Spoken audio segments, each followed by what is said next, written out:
ballpark is a magical place. Not much magic today, but I got this great book. It's pretty magical. The Bat Boy and His Violin. Let's go take a look at this one.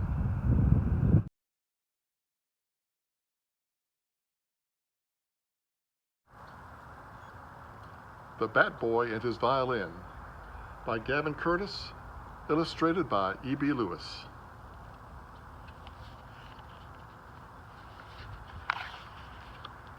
In memory of Mrs. Daisy D. Hooper, whose music still chases away my jitters, to the heroes of the Negro Leagues.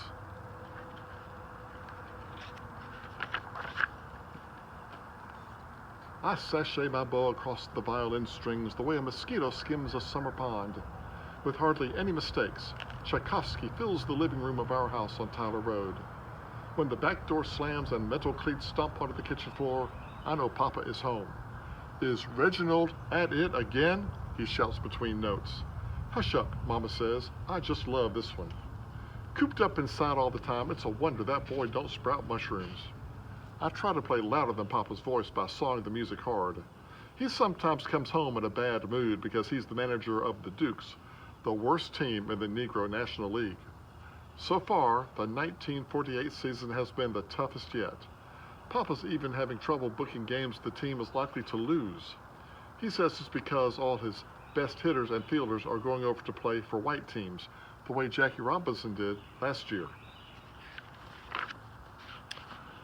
You know, our baby wants to be in a famous orchestra someday, Mama says, following Papa into the living room. Well, right now the Dukes could use a bat boy, and I think it'll do Reginald some good to get out to the house. We'll get him a uniform and everything. I stop playing. What about my practice? I ask. Don't you remember I have a recital next month in the basement at church? You can rehearse between innings. Tending to bats don't take up no whole lot of time. Papa pretends to swing at an invisible pitch. Anyway, you do a good job, and I'll let you have your fiddle recital right here. I smiled because our living room is bigger than the church basement. I prefer to call it a violin, I say. Papa doesn't hear. He's too busy admiring the trophy cabinet. Heck, Papa says, this might even inspire you to become a ball player the way your old man was. The next morning I ride with Papa into the Dukes to Cleveland on the team's rickety old bus. We get to the field for our game against the Buckeyes, and the bleachers are already packed with their fans. Mr. Forrest, the shortstop, is the first one up. I want to do a good job, so I bring him 6 bats to choose from. It's too many, and they roll out of my hands and to make Mr. Forrest stumble like he's skating on ice. He lands flat on his backside, making the crowd howl like they've just seen a circus clown performance. One at a time, boy. Papa's face is all crinkled. Mr. Forrest gets up and misses the ball 3 times. Nobody else falls, but the next 2 outs come quickly. The Dukes take the field, and I notice some bats are scuffed from Mr. Forrest's cleats.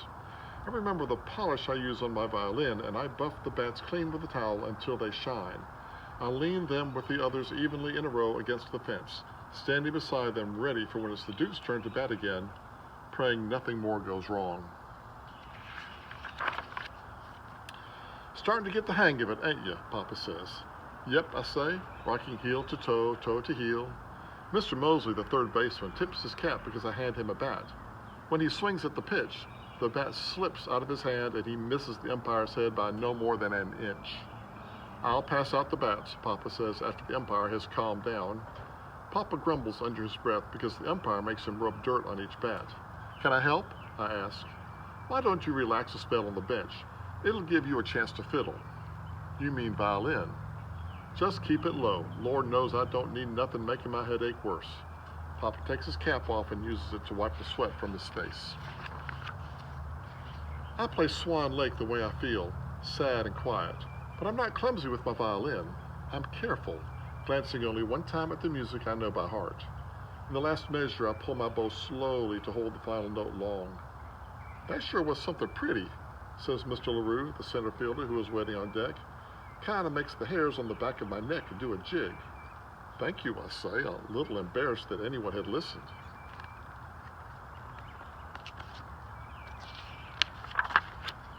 You're up, LaRue, Papa calls. His headache must have disappeared because a smile crosses his face. How about doing a jig with that bat and getting a hit? As Mr. LaRue steps up to the plate, I start to play again.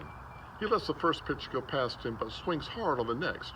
Run, Papa yells, because Mr. LaRue sends the ball toward the outfield. Before he can reach first base, the ball leaves the park.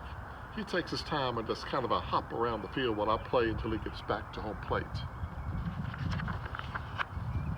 Mr. Irvin, the catcher, bats next, and I play Mozart, and the same thing happens. It happens with the left fielder, the second baseman, and the third baseman, too. I'm bushed by the ninth inning, but the Dukes have beaten the Buckeyes 7-4. It's the first game they win in months. Ain't this a talented boy, Papa says and massages my arm instead of the pitcher's. Each day I like being bat boy more than the last. Papa handles the bats and he lets me play my violin as much as I want. Besides that, the Dukes have stopped losing. I haven't seen Papa this happy since he was a player. 3 weeks into our winning streak, Papa makes an important announcement. We got us a game with the Monarchs. I'm the only one not cheering, so I ask, are they any good? Any good, he says. Well, they're the best colored team there is. I thought we were, I say. If we beat the Monarchs, we will be. Folks are saying now that baseball is becoming integrated. The Negro Leagues won't be around forever. The season's coming to an end, and this might be the Dukes' last chance to make a real mark, make a name for themselves. Papa lifts me up onto his shoulder. Good thing we got us a gifted little bat boy. The night before the big game, Papa can't find a hotel room that will accept the Dukes. We don't exactly cotton to colors sleeping in our beds, one white clerk says. Y'all gonna have to look elsewheres. Thank you kindly, just the same, Papa says, tipping his cap. I reckon our bus will do us fine. We park in a field outside the stadium, and Mr. LaRue grills catfish and corn on the cob. After dinner, fancying their chances of winning a pennant makes the team too jittery to sleep, so I play them a lullaby. Mama sometimes hums to me before bed. Reginald, Papa says when the sound of snores joins the sounds of crickets. You got a knack. That fool clerk should have heard your pretty fiddling. Violining, I tell Papa before falling asleep on his belly. The next day, the sun is high and little shade can be found once the game has gone into extra innings. I play my best, but nothing seems to work. At least not for the Dukes. I play Beethoven, and Mr. Forrest and Mr. Mosley both hit balls that seem to fly right back into the pitcher's glove. I play Mozart, and Mr. LaRue is tagged out at home. But when I play Bach with a game tied 2 outs and Papa very nervous, Mr. O'Neill from the Monarchs knocks a high, curling wallop into deep left field. I stop playing just in time to see the ball easily clear the fence. The Dukes lose 18-17.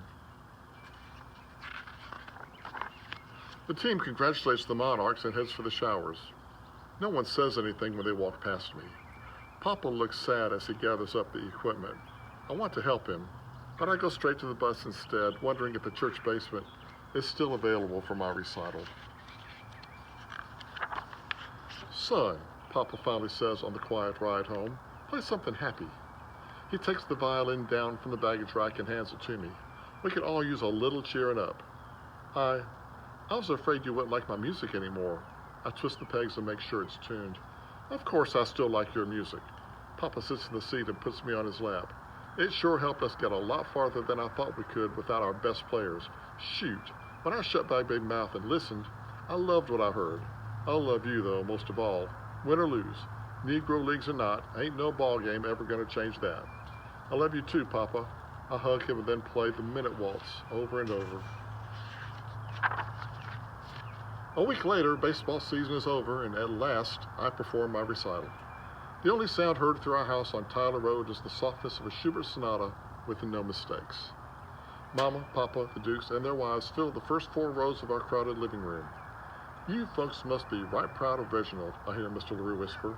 He sure plays a powerful fiddle. Papa smiles and puts his arm around Mama. Sure does, he says, except we prefer to call it a violin. The Bat Boy and His Violin. Magical story for a magical place.